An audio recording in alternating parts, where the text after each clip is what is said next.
अस्सलाम वालेकुम dear students and listeners and viewers. एक दफ़ा फिर अपने स्टूडेंट्स के इसरार पर आपके सामने एक इंतहाई अहम टॉपिक के साथ हाजिर हैं जी। और टॉपिक कौन सा है? Conditional sentences. तो मुझे बहुत से अपने फ्रेंड्स लिस्ट के अंदर जो मेरे दोस्त हैं या मेरे जो स्टूडेंट्स हैं उन्होंने कहा है कि सर आप कंडीशनल सेंटेंसेस के ऊपर जो है ना वो एक वीडियो बनाइए, एक लेक्चर दीजिए, ताकि हमें जो ये हमारे कंडीशनल सेंटेंसेस हैं उनको पता चले कि वो कितनी टाइप्स के हैं और उनकी एक कंस्ट्रक्शन कैसे है, ताकि हम आसानी से समझ सकें। तो आइए चलते हैं हम अपने आगे अपनी स्लाइड के ऊपर। स्लाइड पर जाने से पहले आप मेरी वीडियो को शेयर कीजिएगा और इसको और चैनल को सब्सक्राइब कीजिएगा, और साथ बेल आइकन जो एक बटन लगा हुआ है ना बेल का, आप उसको दबाएंगे तो आपको हर आने वाली वीडियो आप तक पहुंचेगी। जी डियर स्टूडेंट्स, तो हम चलते हैं अपनी नेक्स्ट स्लाइड के ऊपर और देखते हैं जी कि हमारे लिए वहाँ पे क्या चीज़ है। जी there are 4 types of conditional sentences. आपसे अगर कोई ये बंदा पूछे कि कितने किस्म के कंडीशनल सेंटेंसेस हैं, तो डियर लिसनर्स एंड स्टूडेंट्स, आपने कहना है 4 किस्मों के हमारे पास कंडीशनल सेंटेंसेस हैं। अच्छा, अब आप उन टाइप्स के ऊपर जाने से पहले थोड़ा सा मैं आपसे ये भी शेयर करना चाहूँगा कि ये कंडीशनल सेंटेंस का मतलब क्या है।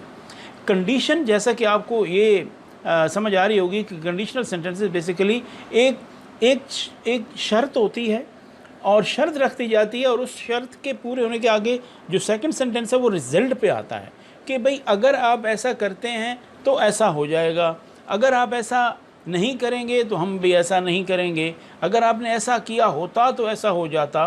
तो इस किस्म के फ़िक्रे हम अपनी लाइफ के अंदर अमूमन बोलते हैं और यूज़ करते हैं, चाहे हम जिस भी देहात में रहते हैं, शहरों में रहते हैं। तो हम अक्सर अपने बच्चों को भी कहते हैं कि यार अगर आपने ध्यान दिया होता तो अब ऐसा ना होता। तो इस किस्म के फ़िक्रे जब बोलते हैं तो बेसिकली ये फ़िक्रे कंडीशनल सेंटेंसेस टाइप हैं, और हमें सिर्फ इंग्लिश के अंदर इसमें यही डिफरेंस होता है, क्योंकि लिटरेचर तो हर जगह मौजूद है, चाहे where human exist literature exist. अच्छा, अब हमने सिर्फ ये अपने स्टूडेंट्स को या अपने लर्नर्स को ये बताना है कि जी ये जो फ़िक्रे आप अपनी कॉमन लाइफ के अंदर बोलते हैं ये बेसिकली कंडीशनल सेंटेंसेस हैं। तो आइए ज़रा हम चलते हैं जी कि टाइप 1 के अंदर कौन सा कंडीशनल सेंटेंस है। जी ज़ीरो कंडीशनल सेंटेंस है। तो ये ज़ीरो कंडीशनल सेंटेंस कौन सा है, आइए देखते हैं जी। हाँ, इफ़ क्लास यानी एक कंडीशन है प्लस मेन क्लास, और ये रिज़ल्ट है। जैसे मैंने आपको कहा कि एक कंडीशन होती है और प्लस एक रिज़ल्ट आता है। अब इस जो ज़ीरो कंडीशनल सेंटेंस है इसके अंदर 2 क्लासेस आते हैं, एक इफ़ क्लास के साथ आता है और दूसरा सिंपल क्लास है, दूसरा मेन क्लास है, और वो रिज़ल्ट पे आता है। और ये दोनों जो हैं, ये अगर आप गौर करें तो नीचे simple present plus simple present, इसका क्या मतलब है? इसका मतलब है कि ये जो सिंपल प्रेजेंट है ये एक इफ़ क्लास के साथ फिक्रा शुरू होगा, और जो सिंपल आगे फिर सिंपल प्रेजेंट के अंदर होगा तो वो मेन क्लास में होगा। तो अब देखते हैं कि अगर ये सिंपल प्रेजेंट है, सिंपल प्रेजेंट है, तो क्या है ये, इसकी एग्जांपल क्या है? जी बताइए जी, हमें एग्जांपल किधर है जी? ये नंबर 1 आ गई, if he works hard he gets through. अगर आप गौर करें तो यहाँ पे सिंपल प्रेजेंट है, इफ़ क्लास के साथ आया हुआ है, ये कंडीशन है भाई अगर वो मेहनत करती है शी गेट्स थ्रू, तो वो पास हो जाती है। अब यहाँ पे शी पासेस भी लिख सकते हैं, लेकिन वो थोड़ा सा ऑड सा लगता है, शी गेट्स थ्रू हो जाएगा। तो अगर आप दोनों फिक्रों पे गौर करें तो इफ़ क्लास के साथ जो आ रहा है वो भी प्रेजेंट डेफिनेट के अंदर है, और जो दूसरा कॉमे के बाद आ रहा है रिजल्ट के तौर पे वो भी प्रेजेंट डेफिनेट के अंदर है। तो हम एक और एग्जांपल अगर देखते हैं कि इसके अंदर और क्या है जी। इफ़ वी ऐड 2 with 2, अगर हम 2 के अंदर 2 प्लस करते हैं, ऐड करते हैं, इट मेक्स 4, तो ये 4 हो जाते हैं। तो आप गौर कर लें कि इफ़ क्लास के साथ भी प्रेजेंट डेफिनेट आ रहा है, एड्स नहीं ऐड आ रहा है, यानी we add present definite and it makes और फिर प्रेजेंट डेफिनेट। तो ये simple present plus simple present, अगर इस किस्म का कंस्ट्रक्शन आपके सामने आ जाए तो हाँ, आपने ये समझना है कि ये एक ज़ीरो कंडीशनल सेंटेंस है। उम्मीद है आपको समझ आ रही होगी। तो हम नेक्स्ट चलते हैं जी, कंडीशन टाइप 2 है जी हमारे सामने।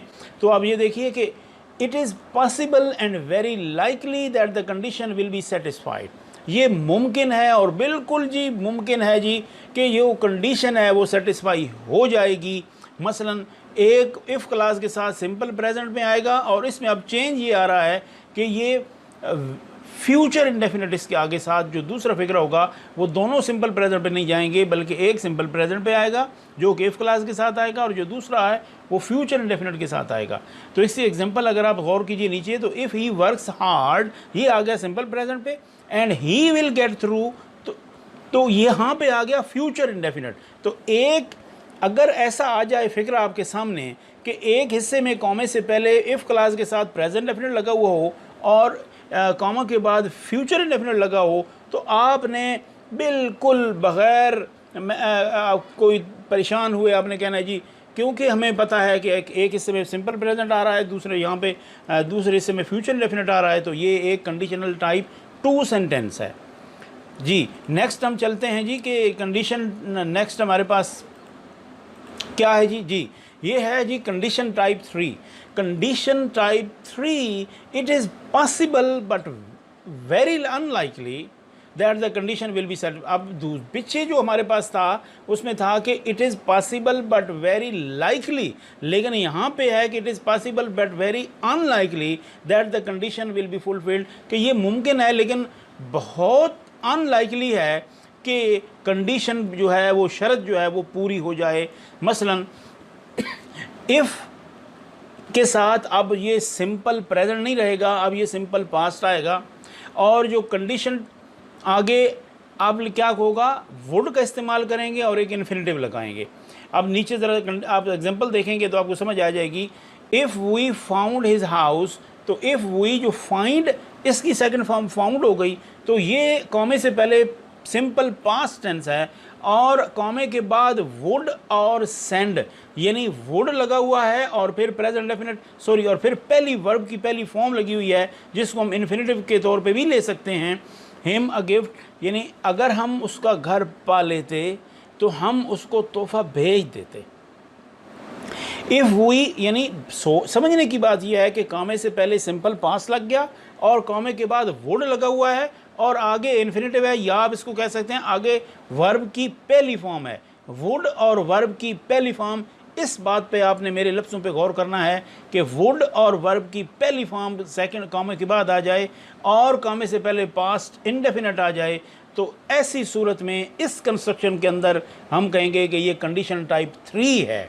और इस कंडीशन टाइप 3 की एक और भी जो मुरवजा एग्जाम्पल है जो हम आम रूटीन में अपने 9th और 10th क्लासेस के अंदर भी पढ़ते हैं।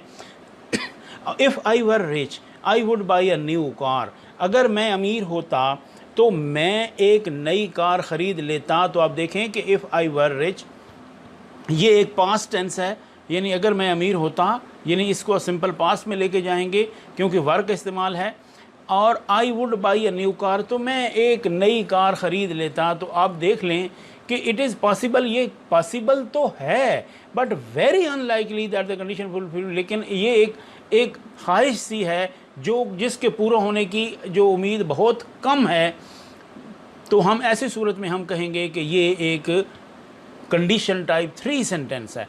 तो आगे हम एक और चलते हैं जी sorry, condition type 4, it is not possible, it is impossible that the condition will be satisfied because it refers the past. अब ये जो कुछ हो गया ना, पीछे आप जितने देखो उसमें पॉसिबल आया है, लेकिन यहाँ पे इफ़ क्लास के साथ भी इम्पॉसिबल का लफ्ज़ आ रहा है कि ये नहीं हो सकता, कि कंडीशन भी डेफिनेटली पास। ये नहीं, एक ऐसा टाइम है जो टाइम भी गुजर गया और उस टाइम के अंदर उसने कुछ अगर मेहनत करनी थी या काम करना था तो वो वक्त उसके काम करने का भी गुजर गया और जो रिज़ल्ट है उसको भी अब नहीं बदला जा सकता।